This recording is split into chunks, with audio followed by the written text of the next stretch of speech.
और हाँ, जब इतना टाइम ले लिया तो बस 1 मिनट और ले लेता हूँ, क्योंकि बहुत सारे बच्चे सोच रहे होंगे सर प्लीज जल्दी स्टार्ट कर दो, मुझे भी समय की कीमत मालूम है, लेकिन एक छोटा सा मोटिवेशन आप लोगों के लिए। और जी हाँ, जब ये जवाब सुना था मैंने तो ये मेरे लिए भी था। ये मेरे एक स्टूडेंट ने मुझे एक ऐसी बात बोली थी कि उसकी बात सुन के मेरा भी रोंगटे खड़े हो गए थे। शायद आपके दिलों में बात छू जाए तो आंखें नींद से उतार के फेंक देना और बस कॉपी पेन लेके लिखते रहना साथ के साथ, क्योंकि सुनने से शायद तुम्हारे दिल में वो बात बैठ जाए जो तुम्हें अगले 10 दिन तक मोटिवेट रखे। जी हाँ, मेरा एक स्टूडेंट था अमनदीप बिस्ट, जो IMA से पास आउट हुआ अभी रिसेंटली, अरुणाचल में उसकी पोस्टिंग है। तो अभी मैंने 2 महीने पहले उसका इंटरव्यू लिया था, तो मैं उसके साथ बातचीत कर रहा था। मैंने कहा अमनदीप कि तुम स्टार्टिंग में इतने अच्छे नहीं थे, लेकिन तुम सडनली, क्योंकि वो एक एवरेज स्टूडेंट था, तुम सडनली इतना कैसे और एकदम से सिलेक्शन IMA के लिए, ऐसा क्या तुमने चेंज किया? तुम तो क्लास में लास्ट में बैठा करते थे, अपने दोस्तों के साथ मौज मस्ती किया करते थे, ऐसा क्या रहा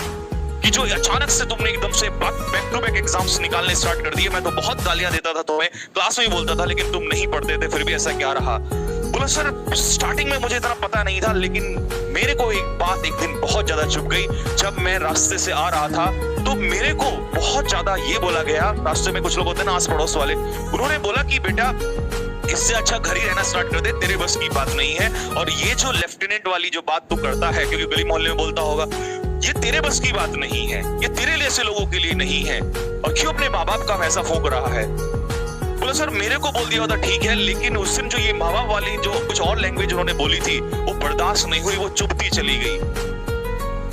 और जिस दिन मैं इंडियन मिलिट्री एकेडमी से पास आउट हो रहा था सर, उस दिन में और उस दिन में ये फर्क था कि जिस दिन मैं इंडियन मिलिट्री एकेडमी से पास आउट हो रहा था, इंडियन मिलिट्री एकेडमी मतलब IMA देहरादून में ही,